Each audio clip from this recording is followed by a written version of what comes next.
Stop me if you've heard this before, but we have a Los Angeles Dodgers pitcher who was accused of committing certain crimes, was released from his contract after being placed on administrative leave, only to later be found out to be completely and totally innocent. I know, right? What a strange, unique story. But here we have Julio Urias, one of the young up-and-comers for said Dodgers, who ended up catching a case and now is on the outside looking in. But former Dodgers pitcher Julio Urias won't face a felony charge. Why is that exactly? And in the way that we've been covering situations such as this, you take a look at the headline and realize that, oh, there's probably a whole hell of a lot more to this story than simply, oh, he's not going to be faced with felony charges.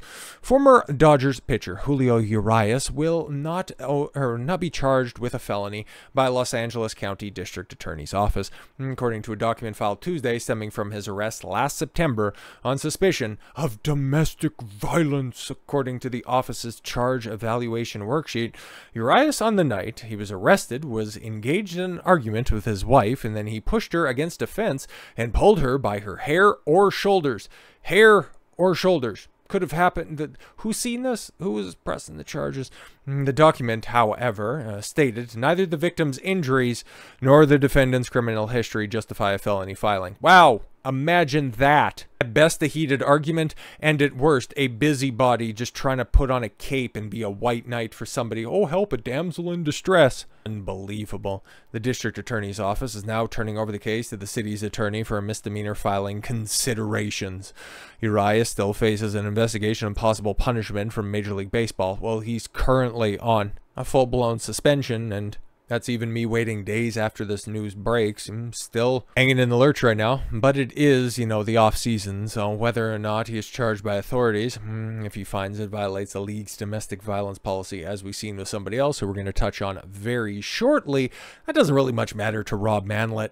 Per the policy, domestic violence is defined in part by physical or as violence, physical intimidation, or injury. It later says a single incident of abusive behavior may subject a player to discipline. Yeah, could be subject to, regardless if you have any other previous experience, could be subject to 150, 300 plus games. Urias, who spent the first 8 years of his MLB career with the Dodgers before becoming a free agent this offseason, after his contract expires, and, you know, he was performing exceedingly well, and the Dodgers definitely would have been pursuing re-upping said contract, but was previously suspended 20 games by MLB in 2019 for violating the policy after being arrested, but not charged on suspicion of DB that year. So imagine that. He was picked up, not charged, simply suspected. Here's a 20-game suspension. Sorry, what? Urias arrested. Urias' arrest in September occurred outside the Los Angeles Football Club's soccer game at BMO Stadium. Police were initially alerted to by a concerned citizen that a man and a woman were involved in a physical altercation. When officers arrived, they determined a physical altercation had occurred. So who was complaining? Some simp. Oh my god, things are getting bad. I better call the police. This is getting really scary, guys. According to the report from the Exposition Park Department of Public Safety, he arrested Urias on felony suspicion of DV. After months of investigations by officers in the California Department of Public Safety, a probe that included cell phone video from a bystander, and the case was finally turned over to the DA's office last month for charges to be reviewed. Following his arrest, Urias did not pitch for the Dodgers again. Instead, the 2020 World Champion and 2022 National ERA leader was put on administrative leave for the rest of the season before his contract with the team expired in November, so they didn't have to go through this lengthy, well, okay, we need to release you from your, historic contract, not because of your performance, which was great, by the way, but because, baseball and soft and all that stuff.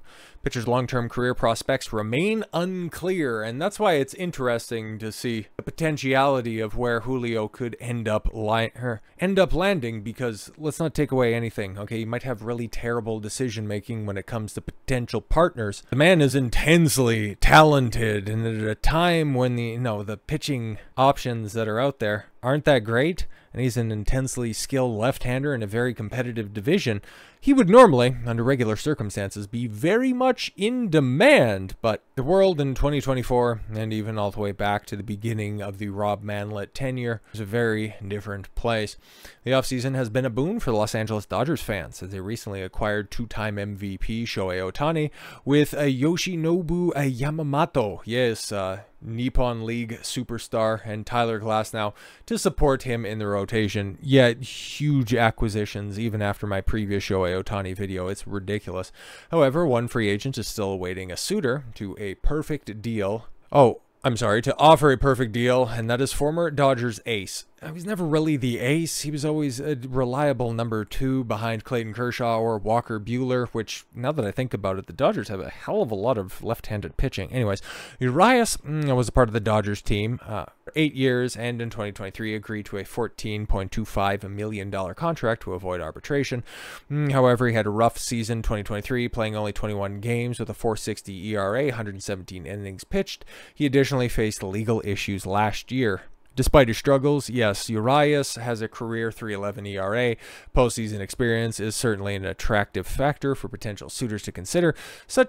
As such, we asked Google Bard, Sportskeeda did, to predict where the 2020 world champion would end up, and the predictions seem to be justified. So here's the top contenders.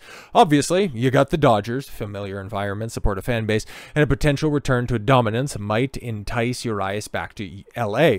And then, of course, you got the Mets that are just looking for any help that are out there, and then the Texas Rangers. The aggressive pursuit of the World Series aspirations and financial flexibility make for a potential suitor. All of those seem to make sense, so shout out for Google Bard for actually making some informed decisions that are out there. Dark horses could be the San Francisco Giants. Yes, we've seen some people make the swap from the interdivision rivals. Okay, St. Louis Cardinals. Yes, they could definitely use some pitching help. And international teams, which does unfortunately seem to be the most likely. Urias might need a fresh start away from MLB scrutiny and focus solely on baseball. In addition, Google Bard has identified some of the new names, he has some participants, and suggested that Urias might leave America to pursue a career in Korea, Japan, or other international leagues. Currently no new leads on Julio Urias.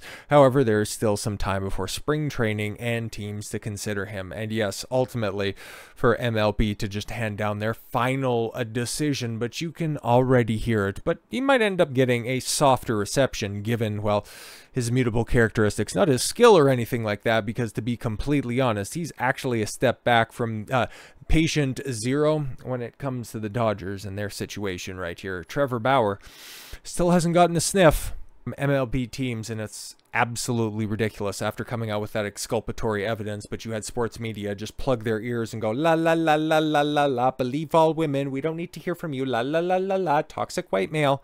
It's absolutely disgusting. And even still, after he was proved to be 1000% innocent, he still gets the descriptor reckless Trevor Bauer in talks with MLB teams after SA accusations. After all of those accusations ended up materializing into nothing, manifesting into exposing clout-chasing women. That's all that happened, man. It was disgusting. It still is disgusting. I've documented it all in rigorous detail, and it still boils my blood some 3 years on from when all of this stuff kicked off. But no, stupid sports media is still just going to go ahead and go, oh, he was accused once. All thanks to the baseless words of a woman. Oy, oy, oy.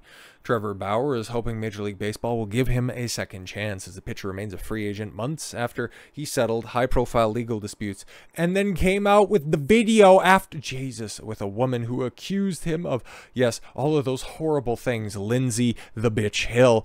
Bauer appeared on Fox News Channel's America's Newsroom on Thursday and said his agents have spoken to a number of different teams, but no contract or spring training invite has come to fruition yet. It's not for a lack of talent, because you remember, he won the Cy Young in 2020, and at the time, his highest average annual value for his contract was record-setting. Jesus.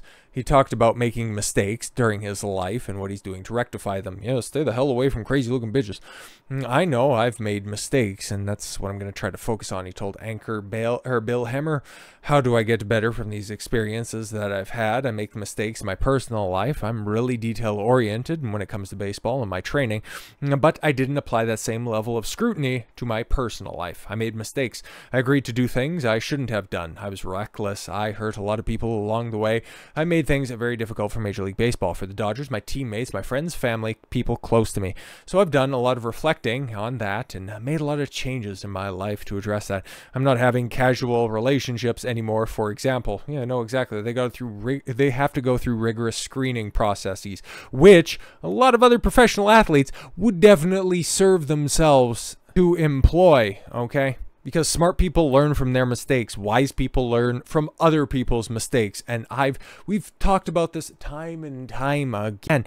But rich people who acquire their wealth through extreme dedication in one facet of their life, are expert targets of these predatory women. And that's what happened with Trevor Bauer, who has been a phenom in baseball for as long as he can remember, solely focusing on making it to the majors, achieving the highest level of success. And then the first thing that he knows, a pair of blue eyes and big blonde tits, boom, comes and sidelines him, and then he ends up having to revamp his career over in Korea. Nothing wrong with being out in Korea, but when you have the talent that Trevor Bauer does, him being wasted over in the KBO, that is a great sin. A sin just about as bad as Lindsey Hill lying on the man's name in order to try to secure the bag.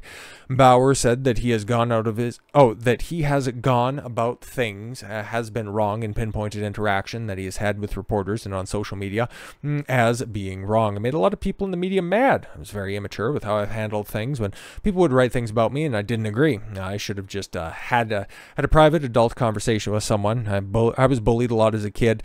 I don't really want to get into that, but at the time I viewed a lot of my response on social media as standing up for myself and having a voice, and I think I'm just immature. I've grown up a lot, for sure. A lot of this stuff is just, like, please hire me, okay, I'm working on myself, but it's good advice, okay, but him having to explicate all of this stuff is just good PR at the end of the day. My viewpoints now are drastically different than they were 5 years ago, 10 years ago. Different things are important to me. Yeah, like being able to get back to a place that he definitely deserves to be in. Bauer said he has an outstanding lawsuit against him and that he and his team are confident they will win.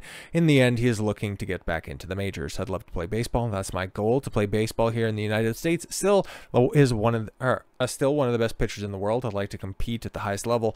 I also am really passionate about helping people, being good for the game. I think I've done a lot of damage, unfortunately, in the first half of my career, but I'd love a second opportunity to do things better. Bauer pitched for Japan and the Yokohama DeNA Bay Stars in 2023, posting an 11-4 record, 24 appearances, 160 strikeouts, and a 2.59 ERA, which didn't look all that dissimilar for his first truncated Los Angeles Dodgers season.